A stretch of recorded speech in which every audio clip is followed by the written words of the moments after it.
আজকে তুই আমি দ্বন্দ্ব করার কারণে আমার সোনার বাংলায় দাঁড়াইয়া কত বেঈমান আমার নবীর গালি দেয়, কোরআনের বিরুদ্ধে কথা কয়, আমার নবীর ইজ্জত নিয়ে মানহানিকর কথা বলে, আমার নবীর যৌবন নিয়ে কথা কয়।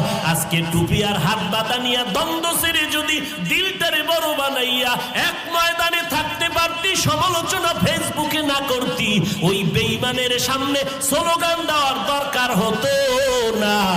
ওই নাস্তিক বেঈমানেরা হেফাজত না, চরমোনাই না, মুসলমানের বিরুদ্ধে কোনো মিছিল তো দূরের কথা, কোনো স্ট্যাটাস ফেসবুকে দেওয়ার সাহস পাইতো না।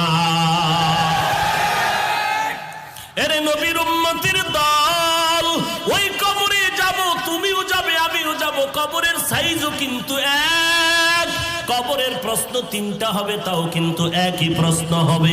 রবের পরিচয় দাও, ধর্মের পরিচয় দাও, রাহমাতুল